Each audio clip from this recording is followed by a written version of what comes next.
नमस्कार, welcome to awakening with Brahma Kumaris. आज हम मुरली पढ़ने जा रहे हैं। सिस्टर शिवानी हमारे साथ है। Welcome sister. ओम शांति। ओम शांति and let's listen to the murli. जब हम परमात्मा के महावाक्य मुरली जिसको कहते हैं डायरेक्ट सुनते हैं तो हमें उसमें से समझ में आता है कि जो हमारी day to day practical life की जो बातें हैं जिनमें हमें प्रॉब्लम आ रही है, इश्यूज आ रहे हैं, कॉन्फ्लिक्ट्स आ रहे हैं, day to day living, day to day thinking, day to day relationships को कैसे ब्यूटीफुल बनाया जाए, वो परमात्मा डायरेक्ट बैठ कर बच्चों को सिखाते हैं और उसी को मुरली कहते हैं। आज की मुरली जो हम पढ़ेंगे इसका टाइटल है स्वमान में रहने से फरमान की पालना। स्वमान, सेल्फ रिस्पेक्ट। जितना हम सेल्फ रिस्पेक्ट में रहेंगे उतना हम फरमान मतलब जो परमात्मा ने हमें ज्ञान दिया है कि क्या राइट है, क्या हमारे लिए राइट नहीं है, आज्ञाकारी जैसा। हाँ, फरमान की पालना जो हम सुन रहे हैं, सीख रहे हैं, कभी कभी हम उस पर प्रैक्टिकल में चलते नहीं हैं। क्यों नहीं चलते हैं? तो परमात्मा ने कहा एक शब्द, स्वमान। तो स्वमान में रहने से फरमान की पालना।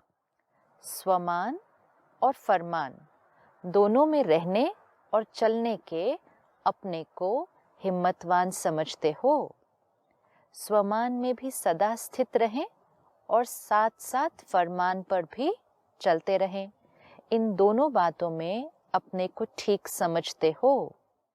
अगर स्वमान में स्थित नहीं रहते तो फरमान पर चलने में भी कोई ना कोई कमी आ जाती है। सारा दिन में सूक्ष्म चेकिंग कि क्या हम जो भी सोच रहे हैं, बोल रहे हैं, कर रहे हैं, क्या हम स्वमान की सीट पर हैं, the seat of self respect. सारा दिन में हम कैसे चेक करें, हम इतना कुछ कर रहे हैं सारा दिन में, सोच रहे हैं, बोल रहे हैं, काम कर रहे हैं, व्यवहार कर रहे हैं, बिजनेस कर रहे हैं, रिश्तेदारों के साथ इंटरेक्शन में आ रहे हैं। सारा दिन में सिंपल चेकिंग कि I have shifted from my seat of self respect. नहीं तो पता नहीं चलेगा। हम ये दो शब्द हैं जिनको सारा दिन में यूज करते हैं। एक शब्द है ईगो, एक शब्द है सेल्फ रिस्पेक्ट। ईगो मीन्स अभिमान, सेल्फ रिस्पेक्ट स्वमान। स्वमान में और अहंकार में मैं भी कई बार वो कर कंफ्यूज हो जाते हैं ना हम। हाँ। तो कई बार मैं अहंकार वाली बात कर देता हूँ और बोलता हूँ भाई ये तो मेरा सेल्फ रिस्पेक्ट था। राइट, अपनी भी तो सेल्फ रिस्पेक्ट रखनी होती है ना, किसी के सामने ऐसे थोड़ी कर सकते हैं। ट्रू। तो अब हमें कैसे पता चलेगा कि सेल्फ रिस्पेक्ट है या ईगो है? सिर्फ मन की स्थिति को देखें। अगर सेल्फ रिस्पेक्ट होगा तो स्थिति कैसी होगी? सेल्फ रिस्पेक्ट होगा तो अच्छा लगेगा। हाँ, मतलब स्टेबल होंगे। हाँ। और ईगो होगा तो थोड़ा अच्छा नहीं लगता है। सिंपल साइन है। सेल्फ रिस्पेक्ट होगा, फील गुड, स्टेबल। ईगो होगी, डिस्टर्बेंस। और सेल्फ रिस्पेक्ट की करेंगे ना तो कई बार लगता है कि जैसे कोई किसी चीज को आपने जीत लिया, अपने मन को। विच मीन्स मन के जो अहंकार के जो संस्कार जो निकलते हैं, अहंकार वश जो हमारी थॉट्स चलते हैं, उसके ऊपर हमने क्या कर लिया? विजय प्राप्त की। तो जब हमने अहंकार के ऊपर विजय प्राप्त की तो आत्मा कैसे हो जाएगी? स्ट्रॉन्गर होगी ना, पीसफुल। यहाँ डिप्लीट होती है, वहाँ स्ट्रॉन्ग होती है। सिंपल चेकिंग है।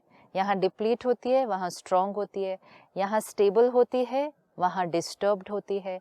अब जो आपने कहा कि कभी कभी कंफ्यूजन होता है कि ईगो है या सेल्फ रिस्पेक्ट है, एक्चुअली कोई कंफ्यूजन नहीं होगा। अब अगर चित्त साफ तो वो सेल्फ रिस्पेक्ट है। चित्त मैला, डिस्टर्ब्ड, टू मच थिंकिंग, दूसरों के बारे में भी थिंकिंग, अपने बारे में हीन भावना या अभिमान की भावना, ईगो। तो अब एक चीज आज फाइनल है कि सेल्फ रिस्पेक्ट और ईगो में कोई कंफ्यूजन नहीं है।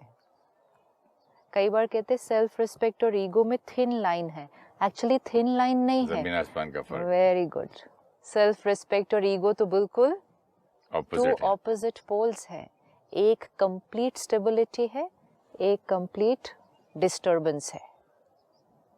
तो जब ये पता होगा तो जैसे ही मन थोड़ा भी हलचल में आए, and disturbance means any kind of disturbance, fear ये एक डिस्टर्बेंस है, हर्ट ये डिस्टर्बेंस है, रिजेक्शन डिस्टर्बेंस है, anger, anxiety, jealousy, comparison, criticism, कोई भी इमोशन जो डिस्टर्बेंस है, तो उस क्षण आत्मा अपनी सेल्फ रिस्पेक्ट की स्थिति से हिल गई। तो अब सेल्फ रिस्पेक्ट और ईगो इजी होगा चेक करना।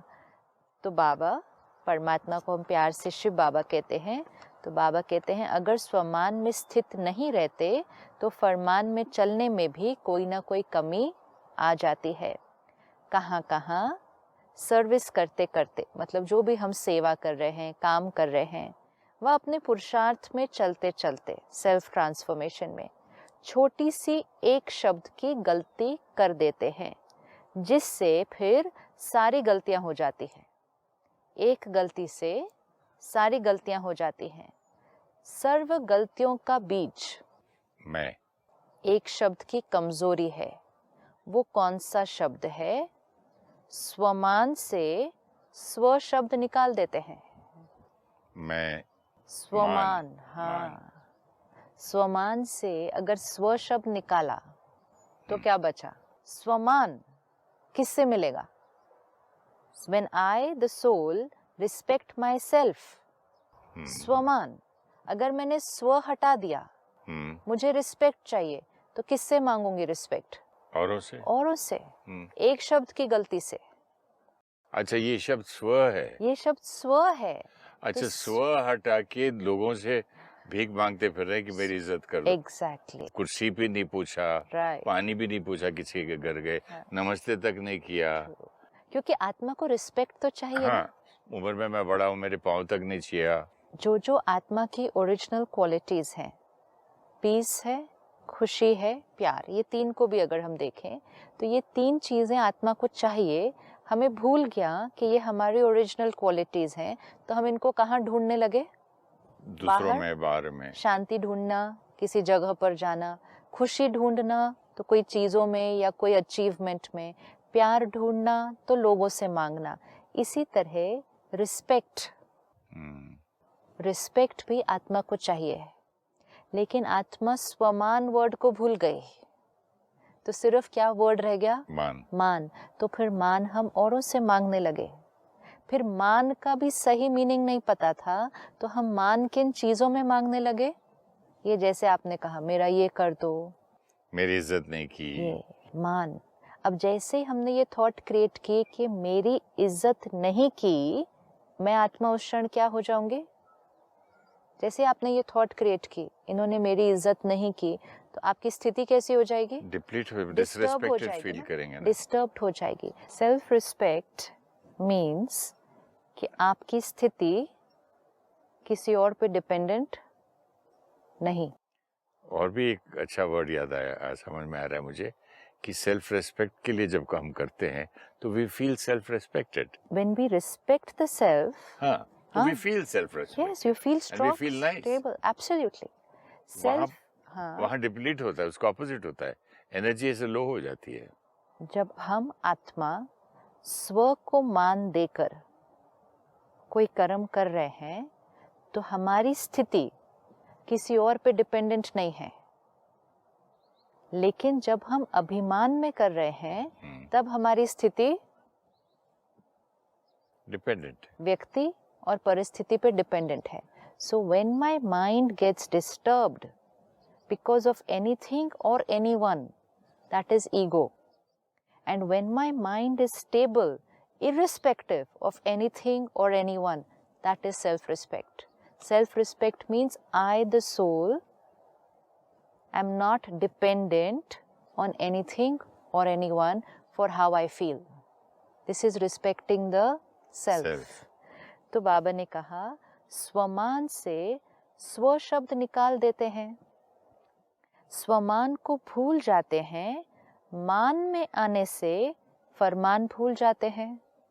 जैसे ही रिस्पेक्ट औरों से मांगी, तो फिर तो सारे फरमान में गलतियां हो जाएंगी, गुस्सा भी आ जाएगा। मान का लास्ट लेटर ग बन जाता, मांग हो जाता है। Very true. मान जाके मांग हो जाता है। मांगने लग जाते हैं तो सब फरमान भूल जाते हैं। फरमान है स्वमान में स्थित रहो, तो मान में आने से फरमान खत्म हो जाता है। मान, अहंकार, अभिमान, जब हम इस स्थिति में आते हैं, it's a chain of negative emotions after that. तो सारी जब नेगेटिव इमोशंस की चेन आएगी तो फरमान तो हम कोई भी फॉलो नहीं कर पाएंगे उसके बाद। ये इसका यहाँ पर एक किसी मुरली में ये भी बाबा ने कहा था कि जब आप अपनी सीट से उतर जाते हो, हाँ, वो इस स्वमान की स्थिति से उतर जब आप जाते हैं ना। सोल की सीट पे बैठे हो राजा की तरह, yes. राजा की सीट से उतर के आप क्या बन गए? सोल की सीट पर, मतलब आपको याद है कि आप कौन। जैसे हम कुछ एपिसोड्स में देख रहे थे कि आत्मा इज्जत मांगती कब है, जब आप किससे मांगेंगे? जो आपसे छोटे हैं, एज में, पोजीशन में, रिश्ते में, आप उनसे एक एक्सपेक्टेशन रखेंगे कि मुझे ये इस तरह से ट्रीट करेंगे, this is respect.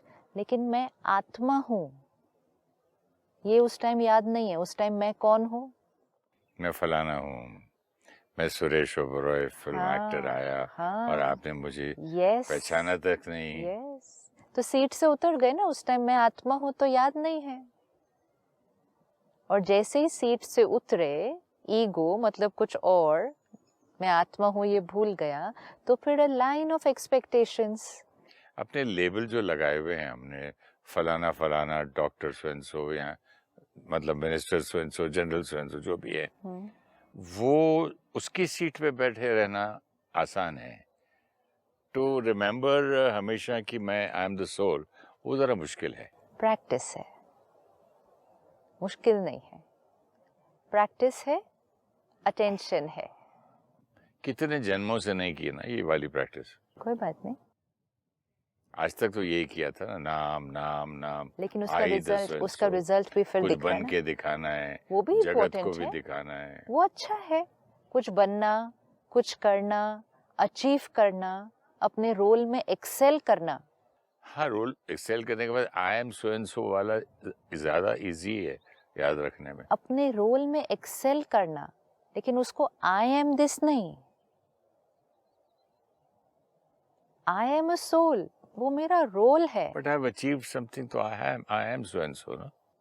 I, the soul, have achieved that. हाँ, But who am I? अच्छा, I have achieved it but I am not that. बहुत अच्छी बात है, बहुत बढ़िया है। अब जैसे आपने कहा कि मैं सुरेश ओबरॉय हूँ, एक्टर हूँ, मुझे पहचाना ही नहीं। टैलेंट है, एक्टर बने, उसको अचीव किया, लेकिन है कौन? पावरफुल आत्मा, पीसफुल आत्मा, स्टेबल आत्मा। तो पीसफुल आत्मा इस बात से डिस्टर्ब नहीं हो सकती कि किसी और ने उनके टैलेंट को एक्नॉलेज नहीं किया। तो किसी और ने हमारे टैलेंट को एक्नॉलेज नहीं किया, लेकिन हमने खुद ने तो अपने आप को ही एक्नॉलेज नहीं किया। उन्हें ये नहीं याद रहा या उन्होंने ये नहीं पहचाना कि आप एक एक्टर हैं, लेकिन हमने तो खुद ही नहीं पहचाना कि हम कौन हैं। उन्होंने इस बॉडी को नहीं पहचाना और मैंने तो अपने आप को खुद को ही नहीं पहचाना। तो उन्होंने, हमने जो अक्वायर किया उसको नहीं एक्नॉलेज किया, लेकिन हमने तो जो हम हैं उसी को एक्नॉलेज नहीं किया। तो अचीव करना, एक्सेल करना, वेरी गुड, लेकिन उसको अपनी आइडेंटिटी जहां बना लिया, तब कॉन्फ्लिक्ट शुरू होता है, तब वो ईगो आ जाती है। मैंने मुश्किल शब्द यूज किए इसलिए है क्योंकि ये बात कॉमन नहीं है ना। करोड़ों लोग हैं दुनिया में और किस किस को मालूम है कि मैं सोल हूँ। हम स्टडी करेंगे ना, सोल हूँ शब्द सबको मालूम है, लेकिन उसको सारा दिन में यूज नहीं करते। आत्मा शब्द मालूम है ना, बीइंग मालूम है, स्पिरिट मालूम है, लाइट मालूम है, कॉन्शियसनेस है। सोल एक चीज है ये मालूम था। हाँ। और हम ये सोचते थे कि एक सोल चीज होती है कि वो फलाना फलाना मर गया, उसकी सोल को भगवान शांति दे, सोल चला गया। राइट, सोल चला गया, राइट है। हाँ, लेकिन उसको किस दिन याद किया कि सोल चला गया? अगर सुरेश ओबरॉय का सोल को शांति दे, जो मर गया आदमी का नाम लेके। इक्वेशन रॉन्ग हो जाती है ना थोड़ी सी। तो अब से उल्टा है ना ये तो। हाँ, उस टाइम भी जब हम बोलते थे कि वो उनकी आत्मा चली गई, तो हम कह क्या रहे थे कि वो एनर्जी जो इस शरीर को चलाती थी वो चली गई, लेकिन कंफ्यूजन क्या था? लेकिन कंफ्यूजन क्या था?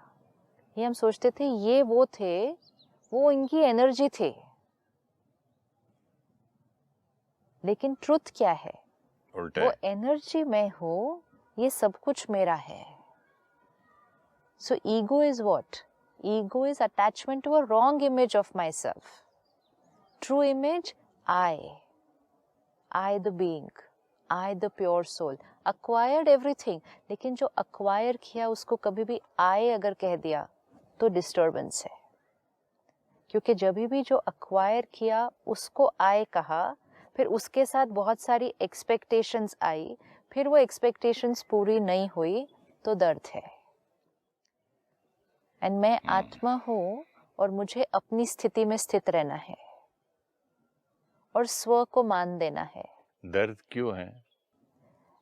जैसे आपने कभी कहा कि उन्होंने सपोज किसी ने आके पाँव नहीं छुए, किसी ने आके पहले, ये छोटी बात है. मैं घर का बड़ा हूँ. हाँ, अब तो मैं बड़ा हूँ किस कॉन्सेप्ट से मैं घर का बड़ा हूँ? बॉडी, एज, रिलेशनशिप, आत्मा. तो वहाँ है सारे तो वहाँ मैं आत्मा हूँ, ये भूल गया ना. तो सोल तो सब एक ही है ना, उसकी एज अलग है ना मेरी एज अलग है. यस, तो रिस्पेक्ट एवरी सोल, लेकिन फॉर दैट सबसे पहले रिस्पेक्ट द सेल्फ. तो बाबा ने कहा स्व शब्द निकलने से फिर फरमान में भी फॉलो नहीं कर सकते हैं, तो मान में आने से फरमान भी खत्म हो गया. इस एक शब्द की गलती होने के कारण अनेक गलतियां हो जाती हैं. फिर मान में आकर बोलना, चलना, करना सब बदल जाता है मान में आने के कारण. हर एक अपने आप को चेक करे.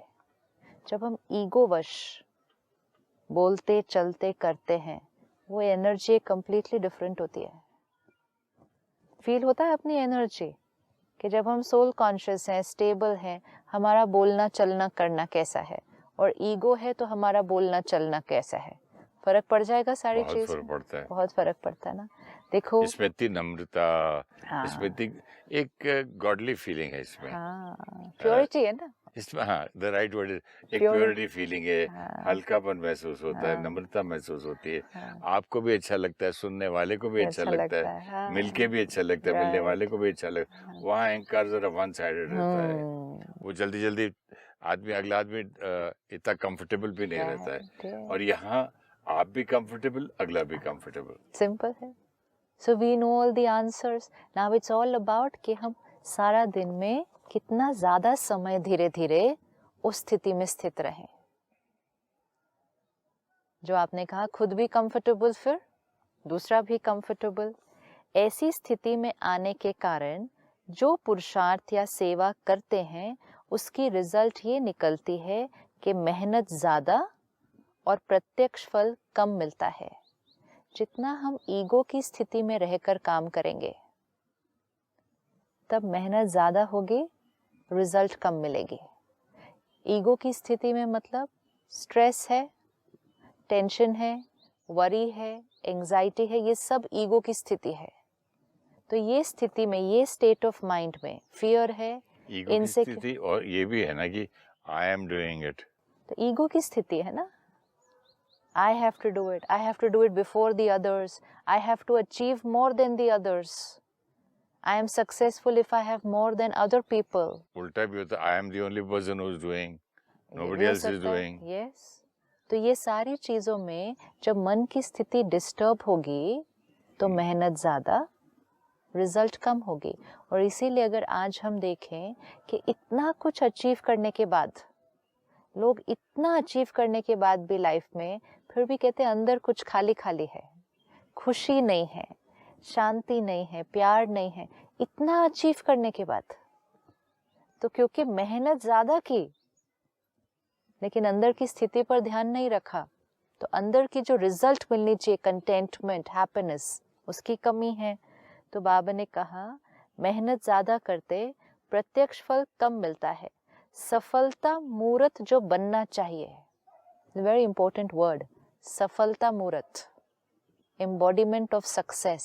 मीन्स सफलता एक शब्द है and everybody today wants to be successful. आप किसी को पूछो क्या चाहिए, I want to be successful, लेकिन सक्सेसफुल की डेफिनेशन क्या है?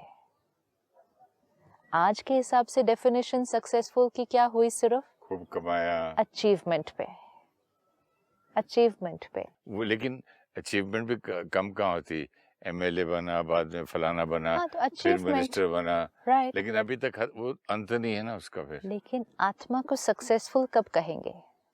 अचीवमेंट को अगर सक्सेस का पैरामीटर समझा बाह्य, क्योंकि मैं बॉडी हूँ, अगर ये सोचा तो फिर सक्सेस की डेफिनेशन भी बाहर ही होगी ना लेबल वाला कुछ। ही बना, हाँ, कोई ना कोई। लेकिन मैं आत्मा हूँ, आत्मा को सक्सेसफुल कब कहेंगे? जब वो अपनी सीट पे बैठी है, सीट पर है, कंटेंटमेंट है, the right हैप्पी word। है, स्टेबल है, शरीर को सही वाइब्रेशन दे आत्मा रहे की हैं। जो क्वालिटीज हैं, यस, वो उन क्वालिटीज में आ जाओ Right. तो you are successful. Successful. 7 qualities जो Yes. भी है, अब लव, अगर पीस। आत्मा अपनी उस क्वालिटी में आ जाए, शरीर को अच्छी वाइब्रेशन देगी, बॉडी कैसी होगी? हेल्दी। लोगों को एक दूसरे को अच्छी वाइब्रेशन देगी, रिश्ते कैसे होंगे? ब्यूटीफुल। और ये ऐसी आत्मा जो काम भी करेगी, जो कर्म में भी आएगी, बिजनेस कर रहे हैं, जॉब कर रहे हैं, जो भी कर रहे हैं उसमें भी बहुत अच्छा करेंगे, उधर भी होगी। लेकिन सफलता मूर्त किसको कहेंगे? जो आत्मा स्टेबल, कंटेंटेड, पावरफुल है। अगर मैंने आज बहुत कुछ बाहर अचीव कर लिया, बहुत अचीव कर लिया, लेकिन किसी के एक शब्द से मैं डिस्टर्ब हो जाऊं, कोई थोड़ा सा मेरे से आगे निकल रहा है तो मैं हिल जाऊं, अगर मेरे शरीर में 4 बीमारियां लगी हुई हैं, मेरे रिश्तों में गांठें पड़ी हुई हैं, लेकिन मैंने बहुत कुछ अचीव कर लिया, now I have to ask myself, am I successful? Success की डेफिनेशन वेरी डीप। तो बाबा ने कहा सफलता मूर्त जो बनना चाहिए वो नहीं बन पाते हैं, और सफलता मूर्त न बनने के कारण व सफलता प्राप्त न होने के कारण फिर उसकी रिजल्ट क्या होती है? मेहनत बहुत करते करते, चलते चलते थक जाते हैं। आज इतनी मेहनत हो रही है लेकिन अंदर से थके हुए हैं। आज क्यों नहीं तो डिप्रेशन बढ़ेगा, ये सब क्यों बढ़ेगा? अंदर से आत्मा क्या है? थकी हुई है। क्यों थकी हुई है? सफलता नहीं मिल रही। The soul is not getting success, role is getting success. Even achievement छोड़ो, एक स्टूडेंट को देखो, पढ़ना है उसको, उसको एग्जाम देना है, एग्जाम पास करना है या फर्स्ट आना है, वो उसकी बाहर की अचीवमेंट है। लेकिन वो करते समय पूरा साल अगर उसने फियर क्रिएट किया, एंजाइटी क्रिएट की, अगर उसको औरों के साथ कंपेयर किया गया या उसने अपने आप को औरों से कंपेयर किया, ईर्ष्या भी क्रिएट हुई, अगर किसी और बच्चे ने उससे अच्छा परफॉर्म किया तो उसको जेलिसी भी हुई, ये सब कुछ करके अगर वो बच्चा फर्स्ट भी आया, will that soul be happy? No. क्योंकि उसने इस सारे प्रोसेस में इमोशंस कौन सी क्रिएट कर दिए हैं सारे। ये इमोशंस आत्मा को खुश नहीं होने देते। जेलिसी, कंपैरिजन, फियर, ये आत्मा को खुश नहीं होने देगा। इवन इफ हम फर्स्ट आ जाए, इवन अगर हम फर्स्ट आ जाए, तो ये बहुत इम्पोर्टेंट है कि अगर सफलता का राइट पैरामीटर सेट नहीं होगा तो मेहनत ज़्यादा करेंगे और मेहनत करते करते फिर थक जाते हैं चलते चलते, और फिर जहाँ थक जाते हैं तो उल्लास कम हो जाता है और आलस्य आने लगता है। आलस्य मीन्स अपनी स्थिति के प्रति हम केयरलेस हो जाते हैं, हम अटेंशन नहीं रखते अपने मन की स्थिति पर। फिर हम कहते हैं तो क्या हुआ, गुस्सा आ गया ना, कोई बात नहीं, क्या करूँ, थका हुआ था, इरिटेशन हो गई तो क्या करूँ, थका अपना हुआ। जो डिसिप्लिन रहता है ना, सेल्फ डिसिप्लिन नहीं रहेगा ना। हाँ, वो थोड़ा उसको फिर लूज छोड़ देते हैं। आलस्य अपने सर्व साथियों के साथ आता है, अकेला नहीं आता। जो भी विकार होते हैं वो अकेले नहीं आते हैं। इसीलिए एक बार अगर अपने ऊपर अटेंशन रखना कम कर दिया, केयरलेस हो गए, वो जो आपने कहा सेल्फ डिसिप्लिन अगर छोड़ दिया, तो सारे विकार 1 से 2, 2 से 3 पे बढ़ते इकट्ठे आते जाएंगे। इसलिए फिर विकारों की प्रवेशता होने से कोई ना कोई फरमान उल्लंघन करने के कारण स्थिति क्या हो जाती है, कोई ना कोई बात का अरमान रह जाता है, फिर डिजायर्स बढ़ते जाएंगे, आत्मा संतुष्ट नहीं है। जितना हम अंदर खाली, उतना हमारी डिजायर्स की लिस्ट बढ़ती जाएगी। सिंपल चेकिंग कि मैं आत्मा पावरफुल होती जा रही हूँ, इच्छाएं घटती जाएंगी। इच्छाएं कितनी प्रकार की होती हैं? पहले इच्छाएं होती थी बाहर की चीजों की, क्या पहनना, क्या खाना, कहाँ जाना, ये इच्छाएं, फर्स्ट लिस्ट ऑफ इच्छाएं फिजिकल चीजें। फिर सेकंड लिस्ट ऑफ इच्छाएं कि लोग मेरे साथ कैसे व्यवहार करेंगे, लोग मेरा कहना मानेंगे, ये भी इच्छाएं। तो धीरे धीरे हम अपनी चेकिंग अगर करेंगे ना, तो हमारी इच्छाओं की लिस्ट कम होती जाती है। And that is a sign for the self. अगर हमारे डिजायर्स घट रहे हैं, मीन्स सोल पावर बढ़ रही है। आपने बोला कि फलाना इज्जत नहीं करता, फलाना सुनता नहीं, अब छोड़ ही दिया, थक गया मैं, नहीं, वो टाइप का एक लेकिन अलग होता है। वो अंदर से एक्सपेक्टेशन फिर भी है। अच्छा। और न मिलने पर हर्ट अभी भी है, ऊपर से बोल नहीं रहे, लेकिन एक है कि अब मन के ऊपर उसका असर नहीं पड़ रहा, एक्सेप्टेंस लेवल बढ़ गया, एक्सपेक्टेशंस घटी। पहले लंबी लिस्ट होती थी कि लोग मेरे अनुसार चले, मेरा कहना माने, मेरी बात सही है। अब धीरे धीरे आप सूक्ष्म अपनी चेकिंग करिएगा, धीरे धीरे वो लिस्ट ना घटती जाती है। हम लोगों को, सिचुएशंस को एक्सेप्ट करते जाते हैं, विच मीन्स हम डिस्टर्ब नहीं होते। और दूसरी बात इसमें और भी है कि फिर अब लोगों को खुश करने के लिए जो करते थे पहले, वो भी करना छोड़ देते हैं। यस, कितना लाइफ कितनी इजी हो जाती है, लाइफ कितनी इजी हो जाती कुछ है। भी पहन लो, कहीं भी चले जाओ, कोई भी गाड़ी में बैठ जाओ, हु इज इंटरेस्टेड कि अभी ये गाड़ी जाना, ये फलाना पहनना है, उस जगह जा रहे हैं तो लोग देखेंगे, उस स्टैंडर्ड के कपड़े पहनने, उस स्टैंडर्ड की गाड़ी लेके जाएं। कितने मतलब नेवर एंडिंग है ये तो। लोगों को खुश करने के लिए हम क्यों ये सब कुछ करते थे? उसमें भी हमें कुछ चाहिए था। क्या चाहिए था? वो दूसरी मान, अप्रूवल एंड अप्रिसिएशन। हाँ, हमें लोगों का अप्रूवल और अप्रिसिएशन चाहिए, क्योंकि अगर लोग अप्रूव और अप्रिशिएट करते हैं, देन आई एम राइट।